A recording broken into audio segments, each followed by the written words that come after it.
Bonjour, j'espère que vous allez bien. De base, je ne voulais pas faire de vidéo parce que la plupart d'histoires graves, d'affaires, de plaintes, etc. qui arrivent sur TikTok, c'est souvent les victimes qui finissent en garde à vue. Chose que je n'ai jamais compris. Alors, ma fille, elle a été élevée à la crèche. On a fait les examens nécessaires qu'il y avait à faire. Et malgré ça, j'ai appris aujourd'hui que le dossier de ma fille a été classé sans suite. Chose que je ne comprends pas. De toute façon, la policière qui avait pris, qui m'avait auditionné, elle m'avait dit qu'il n'y avait pas assez d'éléments solides sur le dossier. Elle m'avait dit que c'est pas qu'elle voulait placer le dossier, mais qu'il n'y avait pas assez d'éléments. Et là, j'apprends aujourd'hui que le dossier était classé sans suite. Chose que je ne comprends pas.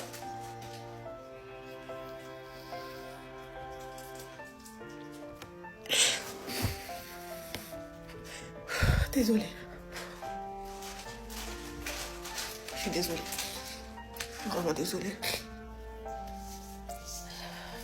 Donc si je comprends bien, la personne qui a agressé ma fille, elle continue à exercer. La crèche, elle n'est pas fermée.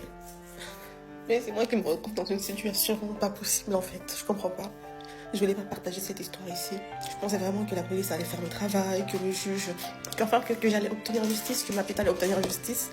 Mais non en fait. J'apprends que... Hey, Shalom, que Dieu vous bénisse Israël. Là, comme vous pouvez voir, la sœur, elle est complètement écrasée. Sa fille vient de se faire V à la crèche et pas de justice, comme d'hab. Partout où on va, dans les quatre coins de la terre, il n'y a jamais de justice pour notre peuple. Mais on va aller dans les Écritures, on va essayer de voir pourquoi ces choses nous arrivent, pourquoi on se retrouve dans ces conditions.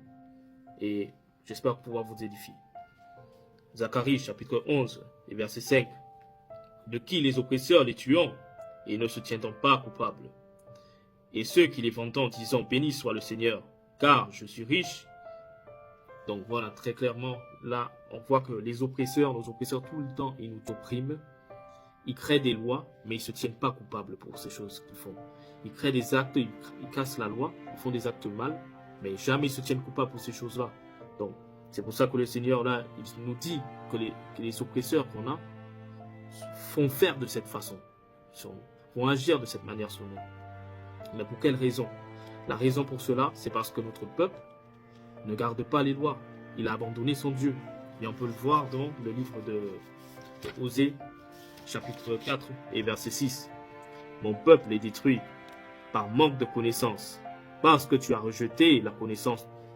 De même, je te rejetterai, afin que tu ne sois plus un prêtre, puisque tu as oublié la loi de ton Dieu. Moi, j'oublierai tes enfants. Et c'est pour ça qu'aujourd'hui, le Seigneur Dieu, malgré toutes ces injustices qui nous arrivent, le Seigneur, il oublie nos enfants. Il nous oublie. Pourquoi? Parce qu'on ne garde pas les lois et les commandements. C'est le seul moyen de revenir à Dieu et que Dieu soit de notre côté. Tant qu'on n'applique pas ces commandements-là, on ne pourra pas avoir justice. On ne pourra pas avoir justice dans ce monde. Depuis même avant l'esclavage, on essaye d'avoir justice, on n'a pas de justice. Que des injustices qui nous arrivent partout, dans les quatre coins de la terre. On n'est pas désiré d'aucun peuple. Que ce soit en Chine, on est maltraité. On est aux États-Unis, on est maltraité. On est aux Antilles, on ne peut pas vivre, on est maltraité. On est en Afrique, on est pillé, on est opprimé, oppressé là-bas. On ne peut pas vivre. Tout le temps, on n'a pas de justice. C'est tout le temps la même chose qui arrive. C'est un cycle vicieux.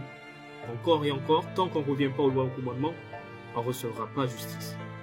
C'est pour ça que le Seigneur nous a dit qu'on est un peuple qui doit se réunir. On est un peuple qui doit revenir ensemble et on doit se serrer les coudes les uns des autres. Et c'est pour ça que nous, on est là. Dieu nous a ramenés à la terre, les prophètes, pour pouvoir vous donner cette voie à suivre. Vous montrer quelles sont les choses que vous devez suivre, quelles sont les choses que vous devez faire pour pouvoir obtenir le salut. Mais aujourd'hui, il y a quelque chose de très important qu'on doit faire, c'est se réunir ensemble, créer une communauté et être solides ensemble. D'hommes et femmes et enfants qui gardent les lois et les commandements. On va au livre de Sophonie, chapitre 2, et verset 1. Rassemblez-vous, oui, rassemblez-vous, ô nations non désirables. Exactement, on est une nation non désirable, on est désiré de personne. Tout le monde ne nous aime pas. Ça, c'est la réalité. On est en France, on ne nous aime pas. On est en Hollande, on ne nous aime pas. En Allemagne, on ne nous aime pas. Au Maroc, on ne nous aime pas. Dans les 4 coins de la terre, en Chine, on ne nous aime pas. Aux États-Unis, on ne nous aime pas. Partout où on est, on ne nous aime pas. Donc c'est pour ça qu'on est là pour rassembler le peuple, réveiller les 12 tribus d'Israël en gardant les lois et les commandements. Donc j'espère que j'ai pu vous édifier. Avec ça, je vous dis shalom.